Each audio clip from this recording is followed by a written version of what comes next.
Welcome to grassroot education. আজকে আমরা আবার চলে এসেছি সায়েন্সের ক্লাস নিয়ে।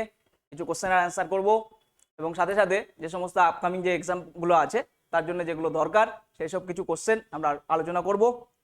সবাই রেডি? শুরু করছি আজকের সেশন।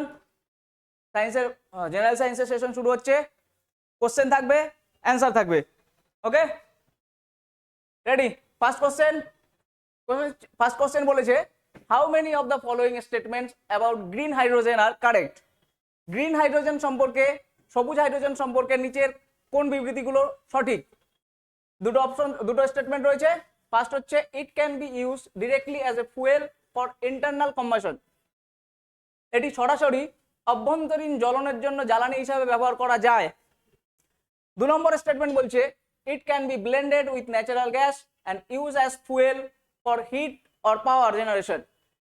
বলছে যা এটি প্রাকৃতিক গ্যাসের সাথে মিশ্রিত করে তাপ বা বিদ্যুৎ উৎপাদনের জন্য জ্বালানি হিসাবে ব্যবহার করা যেতে পারে।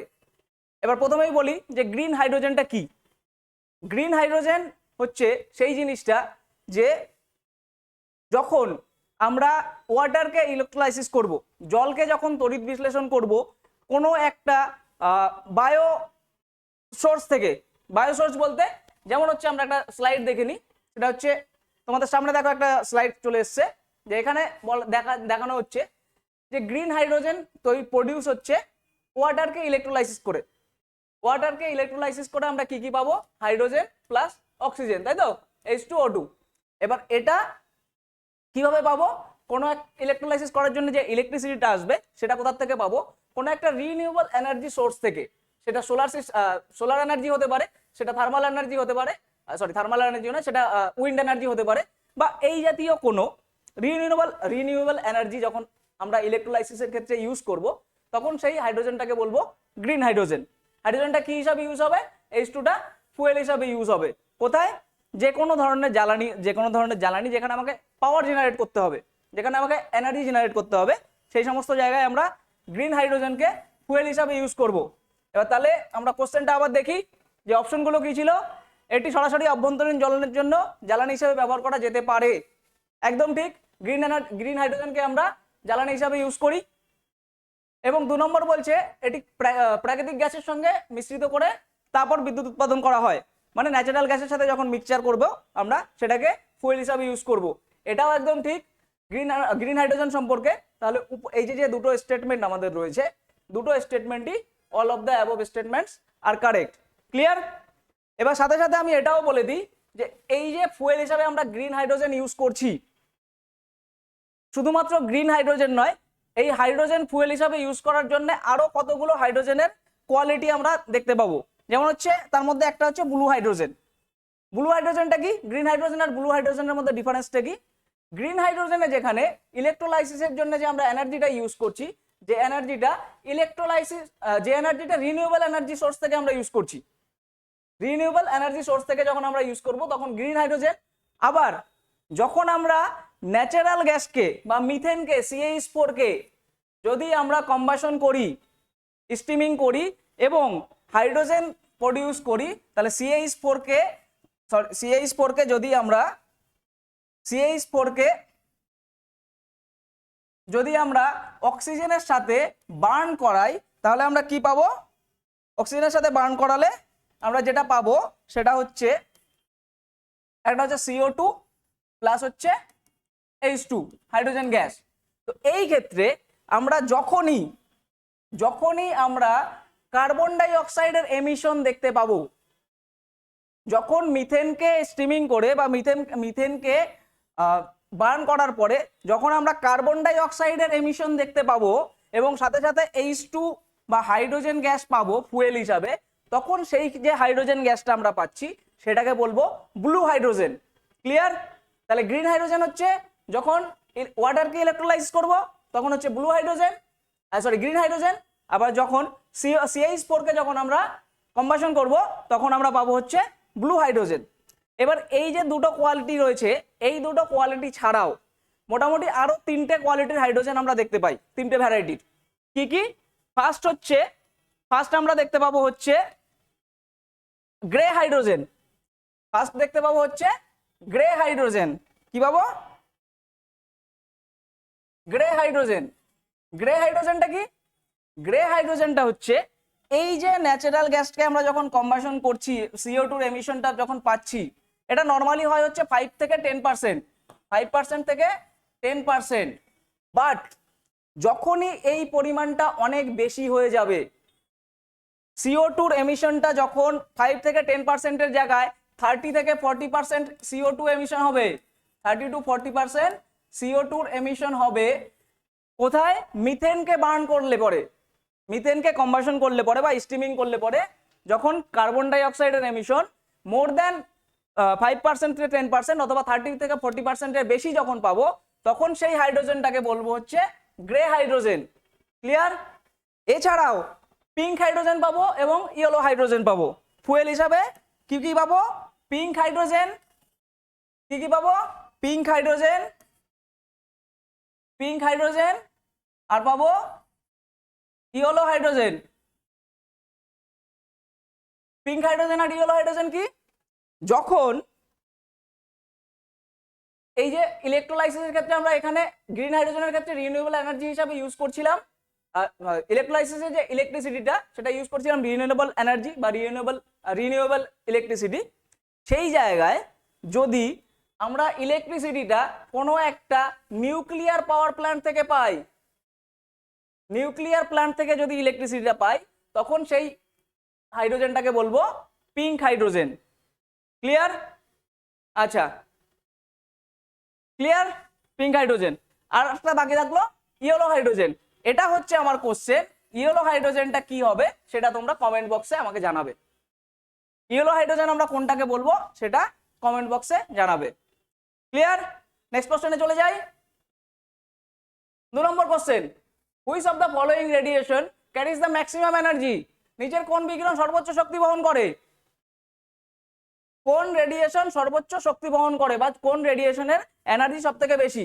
4টে অপশন, ইউভি রে বা আল্ট্রাভায়োলেট রে, অপশন বি বলছে গামা রে, অপশন সি বলছে এক্স রে, আর অপশন ডি বলছে ইনফ্রারেড রে।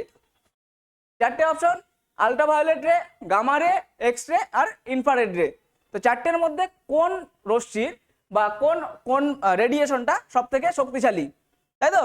তাহলে কোশ্চেনের সাথে সাথে আগে আমরা একটা স্লাইড দেখে নিই অ্যান্সার করার আগে। স্লাইডটা সবার সামনে দেখা যাচ্ছে। দেখো এখানে একটা এনার্জির একটা টেবিল দেওয়া রয়েছে, একটা চার্ট দেওয়া রয়েছে, যেখানে বলা হয়েছে এনার্জি ইনক্রিজ করছে কোথা থেকে? Left to right. Energy left to right increase করছে, এইখান থেকে এদিকে আসছে।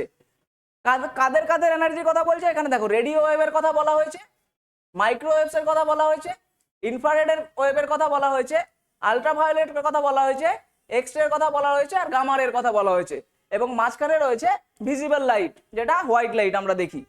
তো এদের মধ্যে যাদের ওয়েভলেন্থ যত কম হবে তার এনার্জি তত বেশি থাকবে, বেদন ক্ষমতাটা তত বেশি থাকবে। তাহলে কার সব থেকে বেশি? এখানে দেখতে পাচ্ছি সব থেকে বেশি হচ্ছে গামার। গামার ওয়েভলেন্থ কত? 10⁻⁻5 ন্যানোমিটার। আর সব থেকে কম কার এর মধ্যে?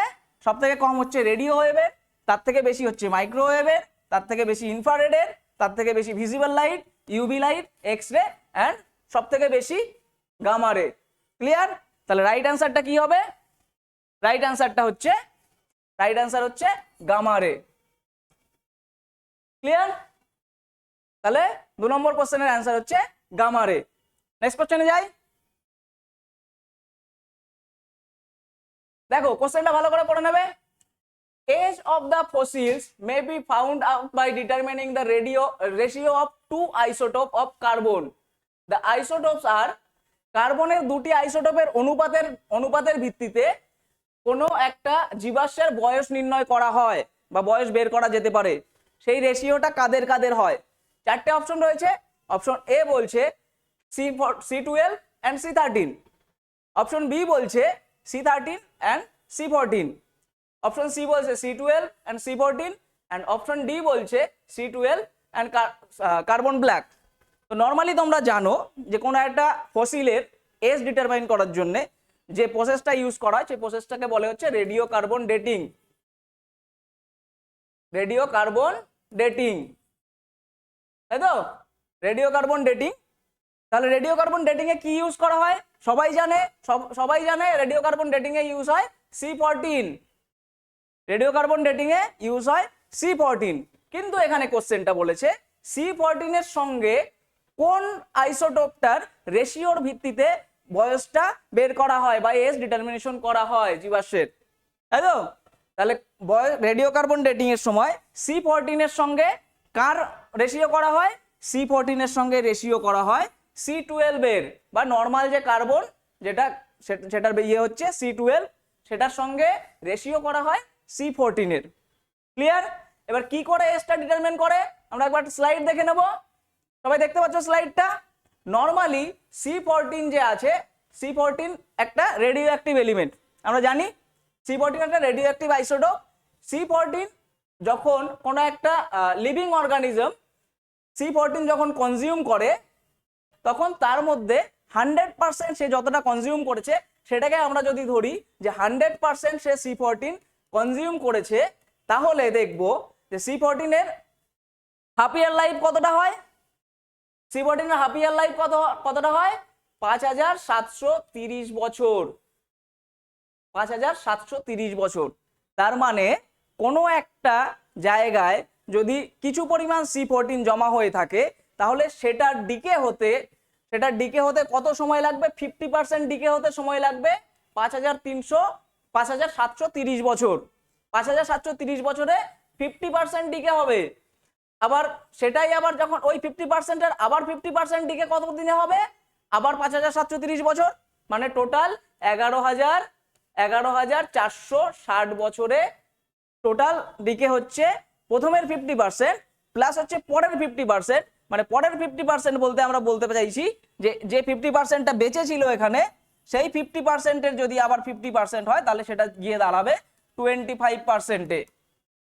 তাহলে এইভাবে আমরা যদি দেখি যে প্রত্যেক হাফ ইয়ার লাইফ মানে 5730 বছর করে ধরে এইভাবেই কার্বন C14 এর ডিকে হবে।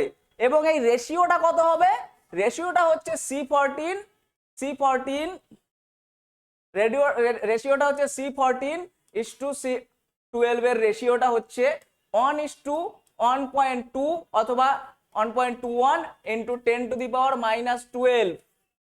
এটা তোমাকে যদি এক্সামে জিজ্ঞেস করে যে রেশিওটা কত, রেশিওটা হচ্ছে C14 এর সঙ্গে C12 এর রেশিও কত? 1:1.21 × 10⁻⁻12। ক্লিয়ার? তাহলে কার কার হচ্ছে রেশিও কার কার হচ্ছে? C12 আর হচ্ছে C14 এর। রাইট অ্যান্সার তাহলে কি হবে? Answer option C. Clear? Next কোশ্চেনে যাই। দেখো এটা একটা খুব সিম্পল একটা কোশ্চেন, ক্লাস 9-10 এর question. If the mass of an object on earth is 600 kg, mass of an earth is 600 kg, how much will it weight on the moon? পৃথিবীতে কোনো বস্তুর ভর যদি 600 কেজি হয়, তাহলে চাঁদে এর ওজন কত হবে? ওজন একটু ভালো করে লক্ষ্য করলে দেখবে এক জায়গায় বলছে ভর, আর এক জায়গায় বলছে ওজন। এক জায়গায় বলছে মাস, আর এক জায়গায় বলছে মাস, আর চাইছে কি? চাইছে ওয়েট। তাহলে পৃথিবীতে যদি কোনো বস্তুর ভর হয় 600 কেজি, তাহলে তার ওয়েট কত হবে? ওয়েটটা কি? নর্মালি আমরা জানি ওয়েটটা হচ্ছে mass into gravity. Mass into gravity, সেটা হচ্ছে ওয়েট। ক্লিয়ার? তাহলে যদি মাসটা যদি হয় 600 কেজি আর গ্র্যাভিটি যদি হয়, পৃথিবীর গ্র্যাভিটি কত? নর্মালি 9.8, কিন্তু আমরা হিসাবের সুবিধার জন্য আমরা এখানে ধরে নেব যে 9.8 নয়, এটা অ্যাপ্রক্সিমেটলি 10। ক্লিয়ার? অ্যাপ্রক্সিমেটলি 10। তাহলে ওয়েটটা কত হচ্ছে? 600 × 10, এটা হচ্ছে এটা কত? 6000, তাই তো? 6000 কি? 6000 নিউটন। ওয়েটের ইউনিট কি? নিউটন। 6000 নিউটন হচ্ছে পৃথিবীতে সেই বস্তুটার ওয়েট। ক্লিয়ার? এবার তাহলে সেটা চাঁদে গেলে পরে কতটা হবে ওয়েট? চাঁদে গেলে পরে দেখো, চাঁদে নিয়ে গেলে পরে কোনো বস্তুর মাস চেঞ্জ হবে না কিন্তু ওয়েট চেঞ্জ হবে, এটা আমরা জানি যে কোনো একটা বস্তুর মাস কখনোই চেঞ্জ হতে পারে না, যদি চেঞ্জ হয় তাহলে তার ওয়েট। তাহলে চাঁদের সঙ্গে পৃথিবীর ওয়েটের যে রেশিওটা বা ওয়েটের যে ডিফারেন্সটা সেটা কার উপরে ডিপেন্ড করে?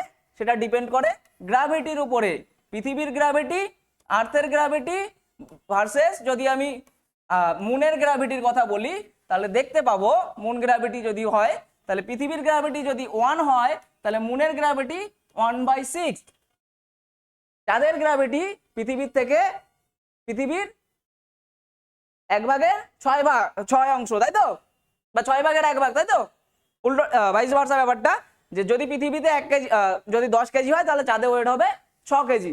তো সেই হিসাবে যদি আমরা দেখি যে পৃথিবীতে যখন ওয়েট ছিল 6000 কি নিউটন, তাহলে চাঁদে ওয়েটটা কত হবে? মুনের ওয়েটটা কত হবে?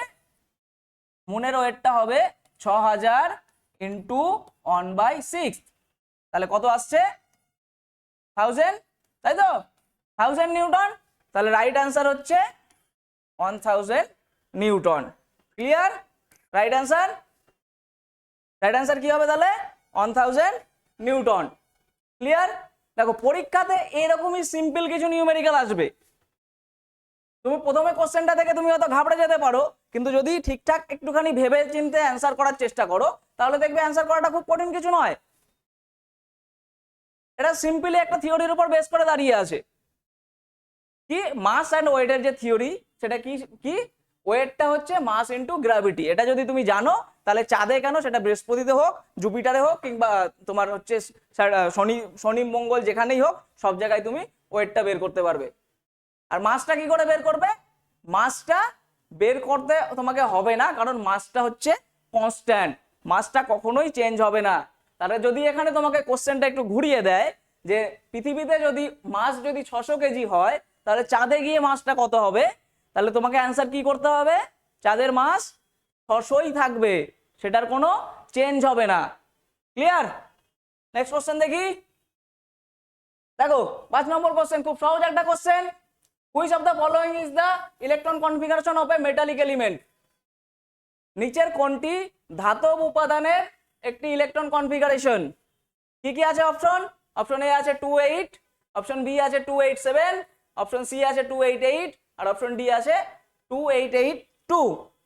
তার মানে প্রথম অপশনে যেটা আছে তার ইলেকট্রন সংখ্যা আছে 10, তারপরে যেটা আছে তার আছে 17 টোটাল, তারপরে যে আছে তার আছে 18, আর তারপরে যে আছে তার আছে 20।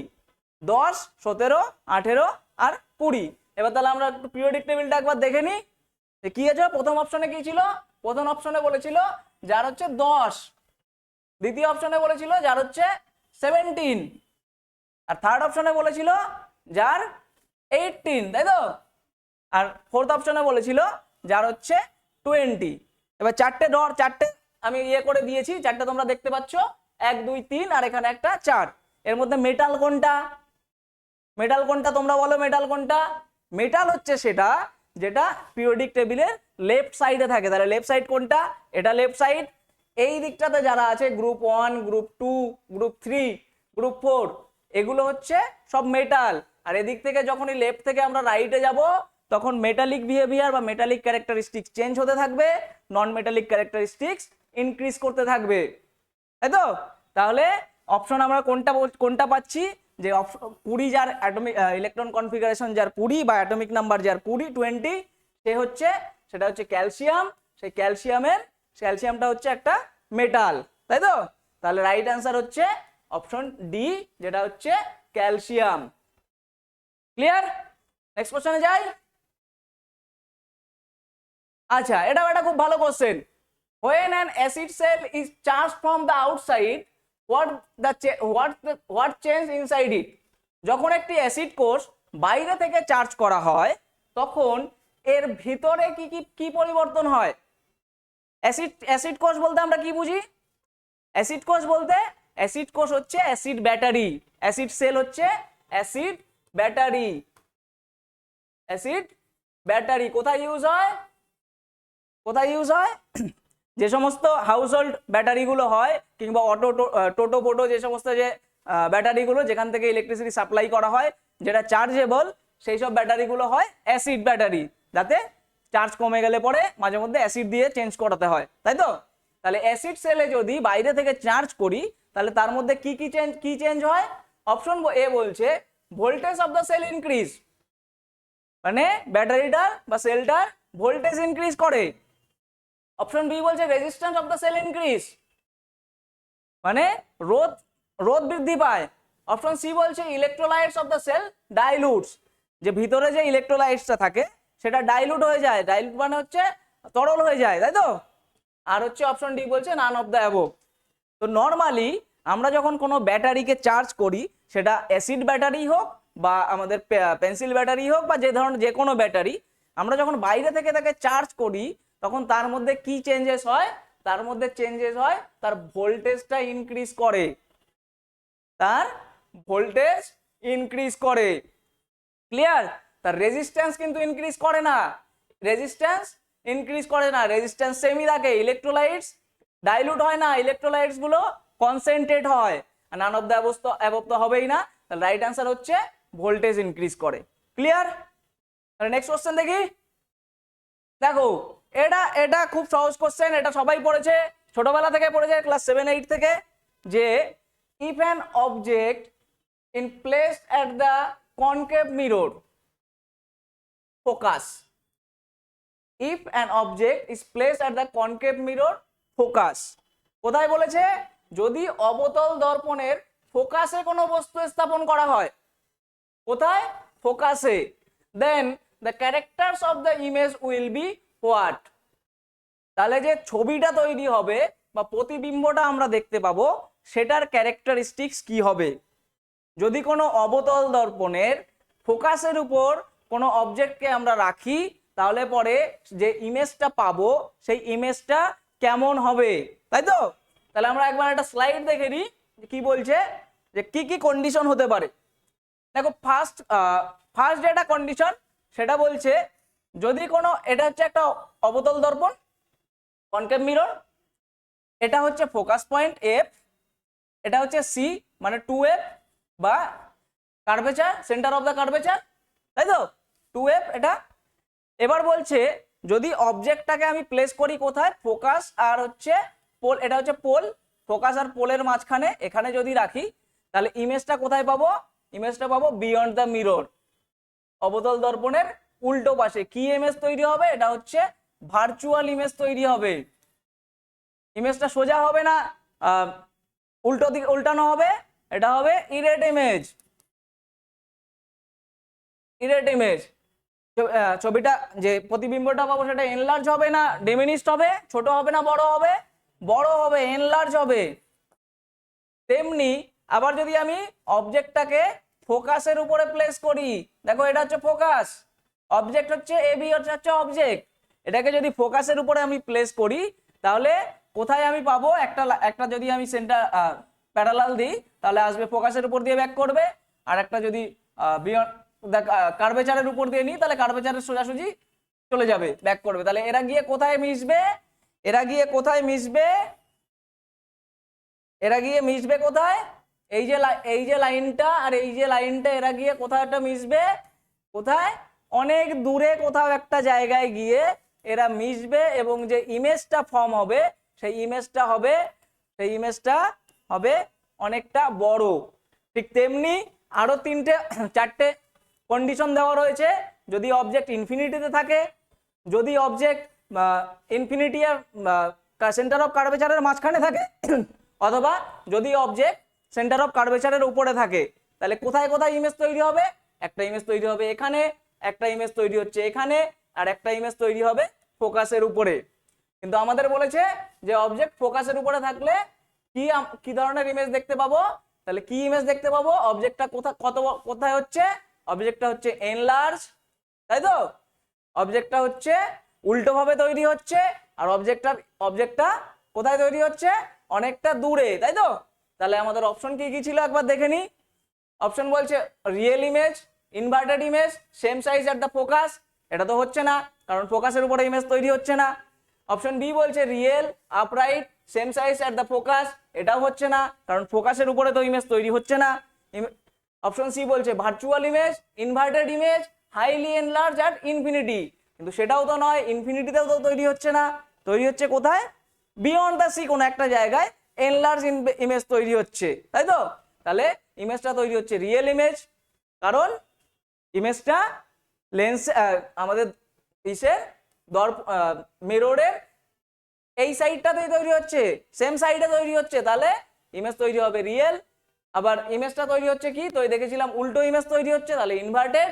আর হাইলি এনলার্জ অ্যাট ইনফিনিটি, তাহলে হাইলি এনলার্জ ইনফিনিটিতে এই যে এই জায়গাটাতে বিশাল একটা বড় একটা ছবি তৈরি হবে যদি অবজেক্ট কোথায় থাকে, ফোকাসের উপরে থাকে। ক্লিয়ার? তাহলে রাইট অ্যান্সারটা কি হবে? রাইট অ্যান্সার হচ্ছে ডি। ক্লিয়ার?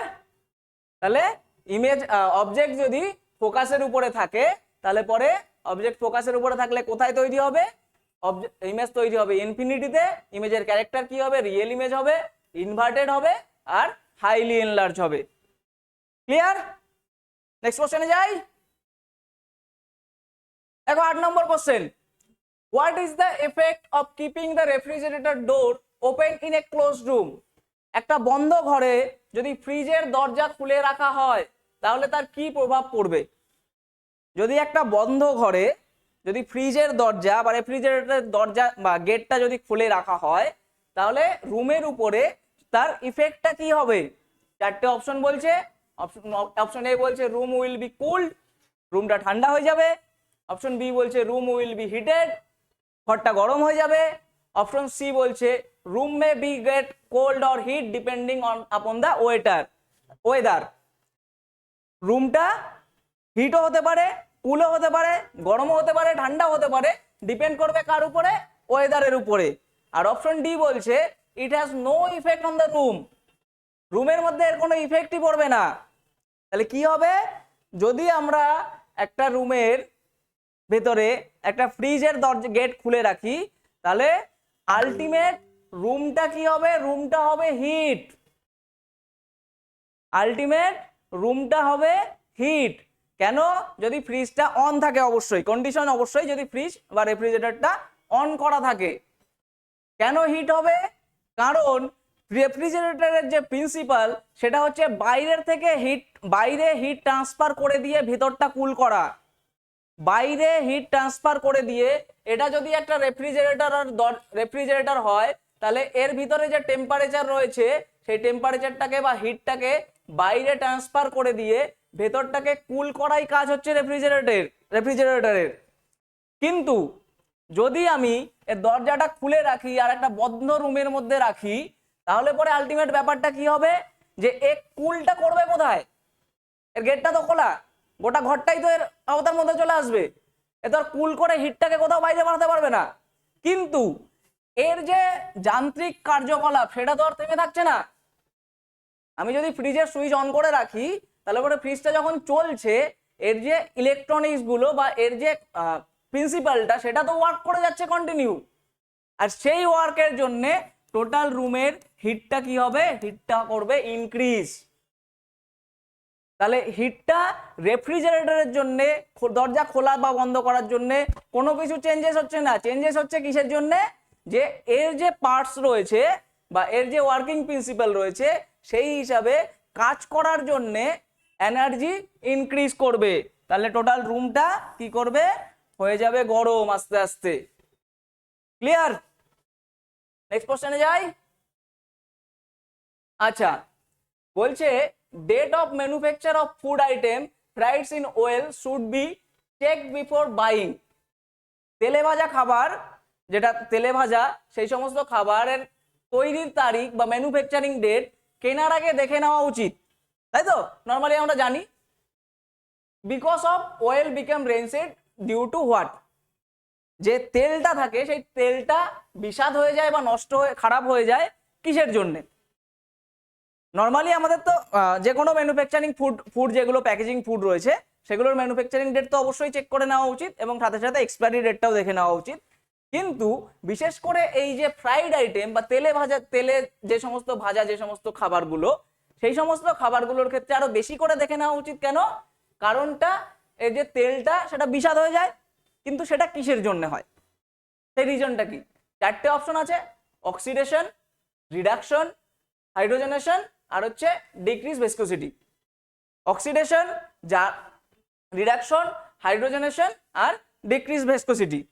তো নর্মালি যখন কোনো ফ্রাইড আইটেমস, বিশেষ করে অয়েল ফ্রাইড আইটেমস যেগুলো হয়, সেগুলো যখন আমরা সেগুলো অনেক দিন ধরে যখন যে তেলটা থাকে, সেই তেলটা যদি আমরা ম্যানুফ্যাকচারিং ডেটটা যদি আমরা দেখে না নিই, তার মানে সেই তেলটা যদি অনেক দিনের পুরনো হয়ে যায় তাহলে সেটা বিষাদ হয়ে যাবে। তার কারণটা হচ্ছে এটাই, কারণটা সেখানে অক্সিডেশন হবে, অক্সিডেশন হবে, তার জন্য রেন্সিডিটি বেড়ে যাবে, মানে তেলটা নষ্ট হয়ে যাবে বা খাবারটা নষ্ট, বিষাদ হয়ে যাবে, নষ্ট হয়ে যাবে, তাই তো?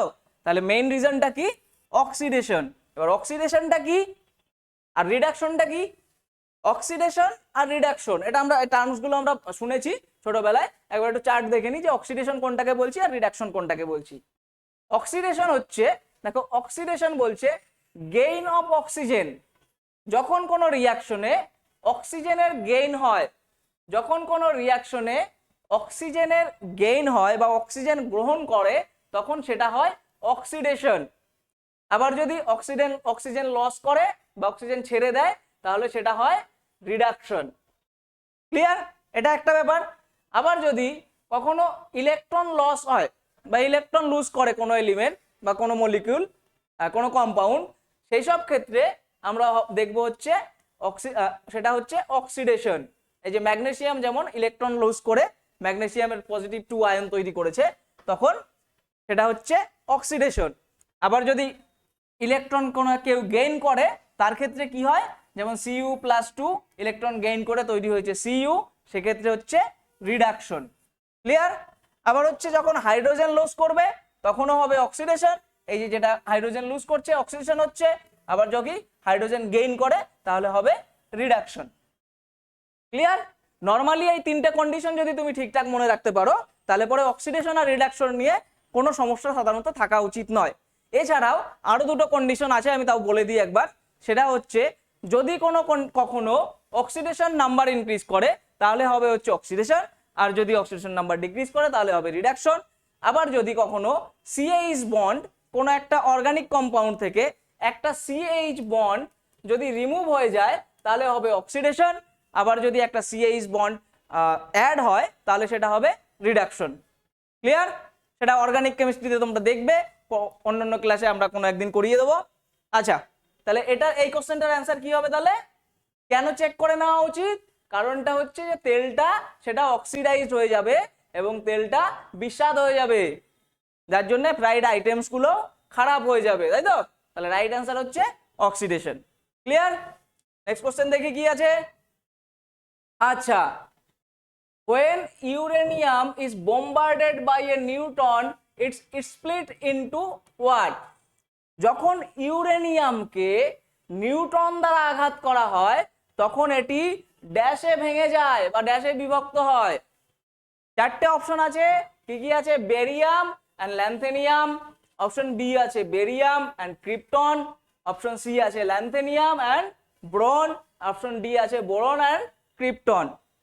তাহলে একটা ইউরেনিয়াম অ্যাটমকে যখন আমরা নিউক্লিয়ার ফিশন করব বা নিউক্লিয়ার ফিউশন করব, তখন আমরা নিউট্রন দিয়ে আঘাত করব। আঘাত করলে পরে কি কি আমরা পাবো দেখে নিই একবার, কি কি পাওয়া যেতে পারে। তোমার সামনে একটা ছবি দেখতে পাচ্ছ, দেখো এখানে একটা রয়েছে ইউরেনিয়াম অ্যাটম। ইউরেনিয়াম অ্যাটম যার অ্যাটমিক নাম্বার 92 আর যার মাস নাম্বার হচ্ছে, যার অ্যাটমিক নাম্বার 92 আর মাস নাম্বার 235। অ্যাটমটা কিসের? ইউরেনিয়ামের। কি দিয়ে বম্বার্ড করছি? নিউট্রন দিয়ে। যার মাস অ্যাটমিক, নিউট্রনের তো অ্যাটমিক নাম্বার তো হয় না, যার মাস নাম্বার হচ্ছে 1, তাই তো? তাহলে একটা নিউট্রন দিয়ে যখন বম্বার্ড করছি, এটা ভেঙে যাচ্ছে, কি হচ্ছে? দুটো অ্যাটমে ভেঙে যাচ্ছে, একটা হচ্ছে ক্রিপ্টন আর একটা হচ্ছে বেরিয়াম। এটা হচ্ছে ক্রিপ্টন আর এটা হচ্ছে বেরিয়াম, তাই তো? তাহলে ক্রিপ্টনের দেখছি হচ্ছে 92, 36 আর বেরিয়ামের হচ্ছে 141 আর 56। সাথে সাথে একটা জিনিস লক্ষ্য করো যে এখানে প্রচুর একটা এনার্জি বলে একটা কিছু লেখা রয়েছে, তাই তো?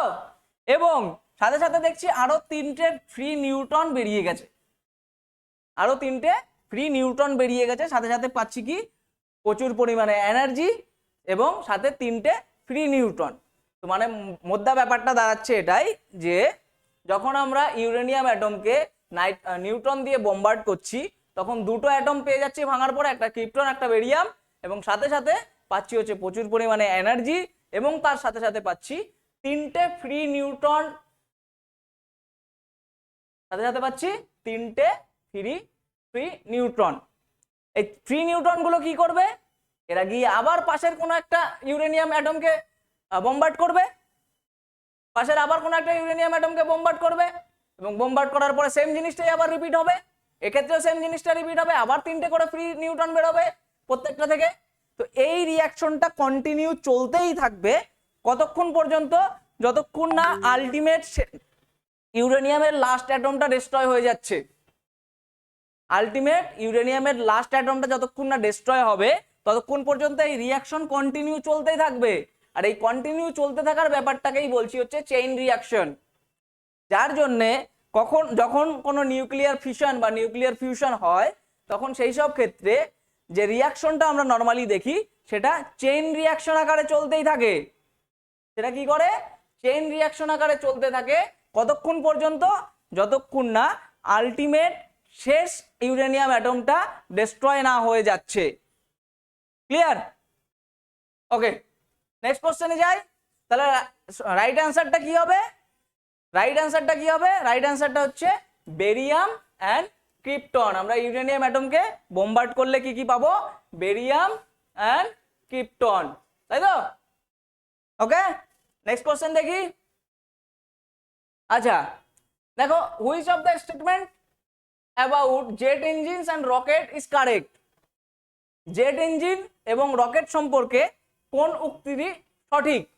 দুটো স্টেটমেন্ট বলেছে। ফার্স্ট বলছে এ jet engine uses the surrounding air for its oxygen supply and so it's unsuitable for motion in space.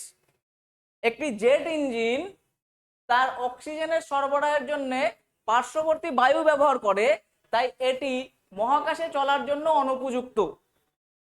R option 2 number statement বলছে a rocket carries its own supply of oxygen in the gas form as a fuel. যে একটি rocket তার জ্বালানি হিসাবে ব্যবহৃত যে oxygen সেটা নিজেই বহন করে। দুটো স্টেটমেন্ট। ফার্স্ট বলছে জেট ইঞ্জিন সারাউন্ডিং থেকে অক্সিজেনটা নেয় এবং যার জন্য সে মহাকাশে চলার জন্য উপযুক্ত নয়। আর 2 নম্বর বলছে রকেট যেটা জ্বালানি হিসাবে তার বা গ্যাস আকারে অক্সিজেনটা নিজে ক্যারি করে, যার জন্য সে মহাকাশে চলার জন্য উপযুক্ত। তাহলে দুটো অপশনের মধ্যে কোনটা ঠিক কোনটা ভুল, নাকি দুটোই ঠিক? তার আগে আমরা একবার একটু জেট ইঞ্জিন আর রকেট ইঞ্জিনের একটা ছবি দেখে নিই। দেখো, এটা হচ্ছে একটা রকেট ইঞ্জিন, আর আমার ডান পাশে এটা রয়েছে, এটা হচ্ছে একটা জেট ইঞ্জিন। এটা হচ্ছে জেট ইঞ্জিনের একটা প্রোপেলার, যেখানে প্রোপেলারটা ঘোরে, এয়ারটা এদিক থেকে ঢোকে এবং এই জায়গাটাতে যেটা ফুয়েল, জেট ইঞ্জিনের ফুয়েল যে নর্মালি আমরা গ্যাসোলিন ইউজ করতে দেখি, গ্যাসোলিনটা এখানে বার্ন হয় কার উপস্থিতিতে, কার প্রেজেন্সে? এই যে এখান থেকে এয়ার থেকে যে অক্সিজেনটা আসছে এই অক্সিজেনের প্রেজেন্সে, এই অক্সিজেনের প্রেজেন্সে এখানে বার্ন হয় এবং যার জন্য জেট ইঞ্জিনটা সামনে এগিয়ে যায়। আবার রকেটের ক্ষেত্রে দেখি যে অক্সিজেনটা এখানে অক্সিজেন ট্যাঙ্কার হিসাবে অক্সিজেন নিয়ে যাচ্ছে এবং ফুয়েল হিসাবে যেটা ফুয়েল ইউজ করা হয়, নর্মালি ফুয়েল ইউজ কি ইউজ করা হয়? নর্মালি অ্যালুমিনিয়ামের পাউডার ইউজ করা হয় আর অ্যামোনিয়াম ক্লোরাইড ইউজ করা হয়। তো সেই ফুয়েলটা রকেট যে অক্সিজেনটা সেটা নিজে ক্যারি করে, যার জন্য সে মহাকাশে চলতে পারে। তাহলে রাইট অ্যান্সারটা কি হবে? তাহলে রাইট অ্যান্সার অপশন এও ঠিক কথা বলেছে যে জেট ইঞ্জিন তার অক্সিজেন নিজের সাথে থাকে না, সারাউন্ডিং থেকে নেয়, তার জন্য সে মহাকাশে চলতে পারে না।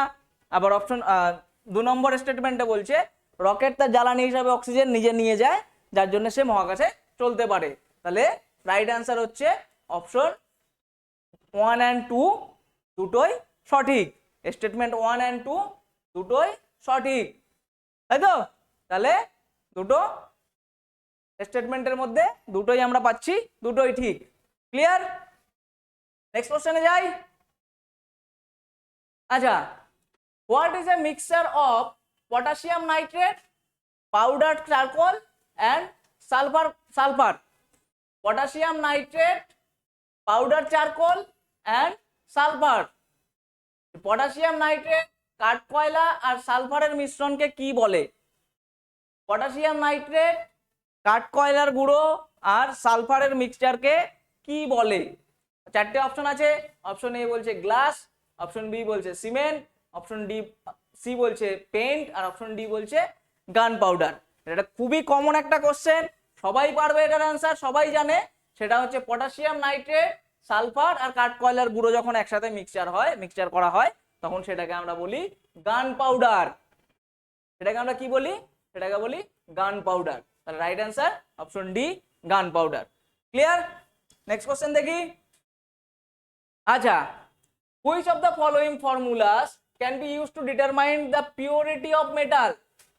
ধাতুর বা মেটালের বিশুদ্ধতা নির্ণয় করার জন্য নিচের কোন সূত্র ব্যবহার করা হয়, বা কোন সূত্র, কোন থিওরি দিয়ে মেটালের পিওরিটি চেক করা যায়? চারটে অপশন আছে। অপশন এ বলছে পাস্কেলস ল, অপশন বি বলছে বয়েলস ল, অপশন সি বলছে আর্কিমিডিস প্রিন্সিপাল আর অপশন ডি বলছে কনজারভেশন অফ মাস প্রিন্সিপাল। আর Pascal's law, Boyle's law, Archimedes principle আর কনজারভেশন অফ মাস প্রিন্সিপাল। তাহলে নর্মালি আমরা জানি যে পাস্কেলস লটা কি? পাস্কেলস লটা হচ্ছে কোনো লিকুইডের উপর একটা জায়গায় প্রেসার যদি ক্রিয়েট করা হয় তাহলে সেই প্রেসারটা সব জায়গায় ছড়িয়ে পড়ে, সেটা হচ্ছে পাস্কেলস ল। সিম্পলি ভাবে যদি আমরা ভাবি তাহলে সেটা হচ্ছে কোনো একটা লিকুইড বা লিকুইডের উপর যদি কোনো একটা পয়েন্টে প্রেসার দেওয়া হয় তাহলে সেটা, সেই প্রেসারটা সব জায়গায় সমানভাবে ছড়িয়ে পড়বে, সেটাই হচ্ছে পাস্কেলস ল। এটার উপর বেস করে কি আছে? এটার উপর বেস করে আছে হাইড্রোলিক সিস্টেম। বয়েলস ল কি? বয়েলস ল সবাই জানি, ছোট থেকে পড়েছি, গ্যাসে, তাই তো? কি বয়েলস লটা? যে প্রেসার কোনো একটা এরিয়ার উপরে প্রেসার দিলে পরে সেই ভলিউমটা ডিক্রিজ করে যায়, ভলিউমটা কমে যায়। যে প্রেসার ইনক্রিজ করলে ভলিউম ডিক্রিজ করে, এটা হচ্ছে বয়েলস ল। আর্কিমিডিসের ল কি বলে? আর্কিমিডিসের ল বলে যে যদি কোনো, আর্কিমিডিসের ল বলে, দেখে নাও, আর্কিমিডিসের প্রিন্সিপাল বলছে যে wholly or partially submerged in the fluid if any object wholly or partially submerged in fluid experience an upward force equal to the weight of the fluid displacement. যদি কোনো বস্তুকে কোনো একটা তরলের মধ্যে আংশিক বা সম্পূর্ণ নিমজ্জিত করা হয়, ডুবিয়ে দেওয়া হয়, তাহলে সেই বস্তুটির দ্বারা অপসারিত তরলের আয়তন সেই বস্তুটির আয়তনের সমান হবে। তো এটার উপর বেস করে রেশিও, সেই সলিডটা বা মেটালটা যাই হোক তার সাথে রেশিও করলে পরে আমরা পেয়ে যাব হচ্ছে সেই মেটালটির পিউরিটি কতটা সেটা। তাহলে রাইট অ্যান্সার হচ্ছে আর্কিমিডিসের ল, আর্কিমিডিসের প্রিন্সিপাল, তাই তো? আর হচ্ছে কনজারভেশন অফ মাস প্রিন্সিপালটা কি? কনজারভেশন অফ মাস প্রিন্সিপাল একদম সহজ জিনিস, তোমরা ছোট থেকে পড়ে এসছো, খুবই সিম্পল একটা বিষয়। কি? যে কোনো বস্তুকে বা কোনো পদার্থকে, কোনো মাসকে কখনো ক্রিয়েট বা ডিস্ট্রয় করা যায় না। কোনো মাসকে কখনো ক্রিয়েট বা ডিস্ট্রয় করা যায় না, এটাই হচ্ছে conservation of mass principle. Clear? তাহলে রাইট অ্যান্সার কি হচ্ছে? আর্কিমিডিসের principle, Archimedes principle. Okay, next কোশ্চেনে যাই। আচ্ছা, flint glass is obtained from which of the following? নিচের কোনগুলি থেকে ফ্লিন্ট গ্লাস পাওয়া যায়? চারটে অপশন। অপশন এ বলছে sand, zinc and barium borosilicate, option B বলছে sand, red lead, potassium carbonate, option C বলছে সোডিয়াম অ্যালুমিনিয়াম বোরোসিলিকেট আর অপশন ডি বলছে sand, pure silica and zinc oxide. তাহলে চারটের মধ্যে কোনটা থেকে ফ্লিন্ট গ্লাস আমরা পাই? তো তার আগে একবার আমরা দেখে নিই যে ফ্লিন্ট গ্লাসটা অ্যাকচুয়ালি কি। ফ্লিন্ট গ্লাসটা কি? তোমাদের স্ক্রিনে সবার সামনে একটা ছবি চলে এসছে, দেখো, এটা দেখতে পাচ্ছ? চেনা চেনা কিছু লাগছে? লেন্স জাতীয় এরকম কিছু চেনা চেনা লাগছে? অথবা এই যে এটা তো সবারই পরিচিত, এই ছবিটা ক্যামেরার লেন্স। তো আমাদের যে নর্মাল গ্লাস বা নর্মাল যে সাধারণ যে কাঁচ আর ক্যামেরার কাচের মধ্যে ডিফারেন্সটা কি? বা লেন্সের যে কাচের মধ্যে ডিফারেন্সটা কি?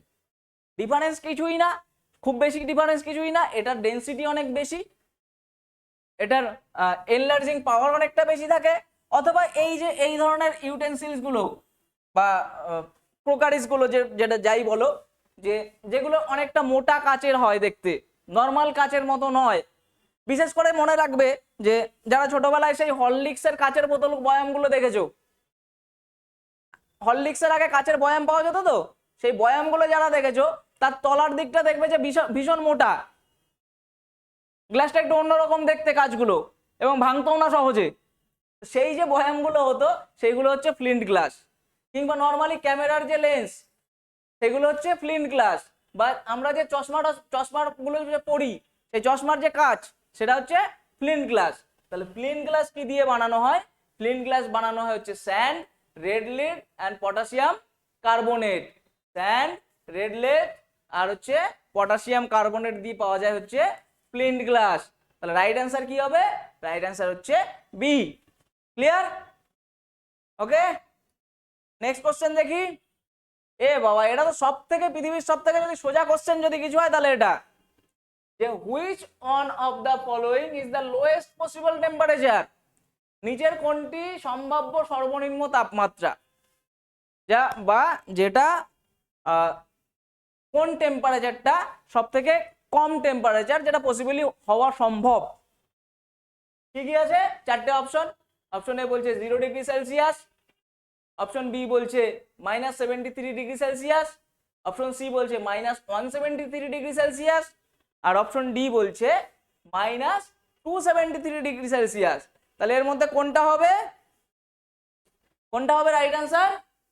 সবাই বলবে কোনটা রাইট অ্যান্সার হবে চারটে অপশনের মধ্যে।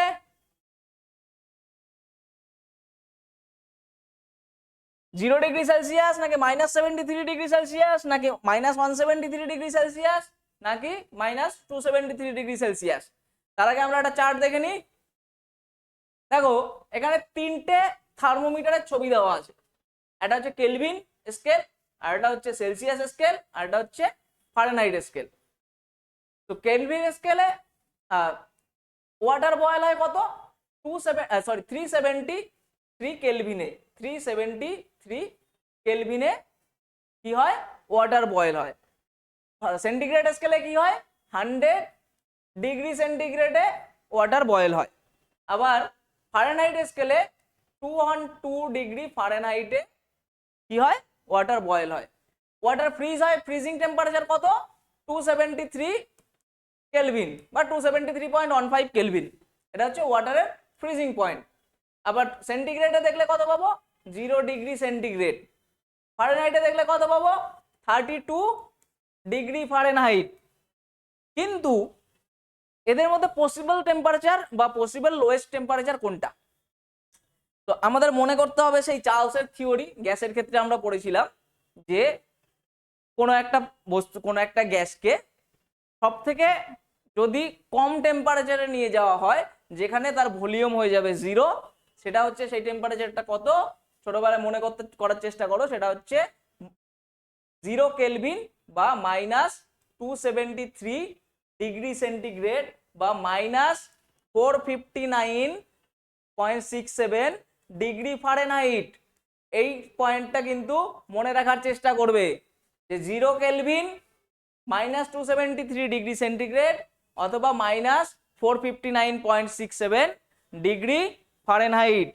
তাহলে লোয়েস্ট টেম্পারেচার সব থেকে কত পসিবল যেটা, সেটা হচ্ছে 0 কেলভিন বা 273.15°C অথবা -459.67°F।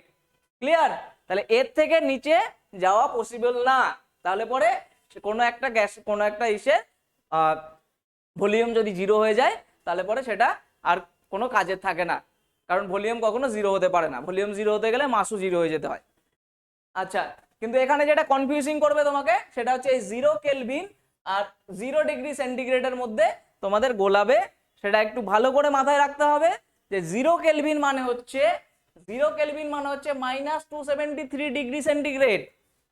0 কেলভিন মানে -273°C, আর 0°C মানে হচ্ছে 273 কেলভিন। 0°C মানে 273 কেলভিন, আর 0 কেলভিন মানে হচ্ছে -273°C। ক্লিয়ার? তাহলে সব থেকে লোয়েস্ট পসিবল টেম্পারেচার কি হবে? সব থেকে লোয়েস্ট পসিবল টেম্পারেচার হচ্ছে -273°C বা ডিগ্রি সেলসিয়াস। ক্লিয়ার? তাহলে রাইট অ্যান্সার হচ্ছে -273°C। ওকে, আচ্ছা, আজকের মতো আমাদের মোটামুটি এখানেই শেষ। তোমরা আমাদের গ্রাসরুট এডুকেশনের তরফ থেকে অনেকগুলো কোর্স আমাদের আছে, যেমন হচ্ছে WBCS থেকে শুরু করে মিসেলেনিয়াস, ক্লার্কশিপ এবং আমাদের CGL CHSL বা MTS বা SSC যে সমস্ত এক্সামগুলো, সেগুলোর জন্য সমস্ত কিছুর জন্য আমাদের এখানে কোর্স রয়েছে। তোমরা সরাসরি যোগাযোগ করতে পারো গ্রাসরুট এডুকেশনের ডানলপে এসে, অথবা এই যে ফোন নম্বর রয়েছে এই ফোন নম্বরে তোমরা কন্ট্যাক্ট করতে পারো, করে কথা বলে নিতে পারো যে এই সমস্ত কোর্সের বিষয়ে ডিটেলস এবং কোর্স ফি যা কিছু আছে সবকিছু এখানে তোমরা কন্ট্যাক্ট করে নিতে পারো। ঠিক আছে, থ্যাংক ইউ। আজকের মতো এখানেই শেষ করছি, আবার দেখা হবে। Good luck.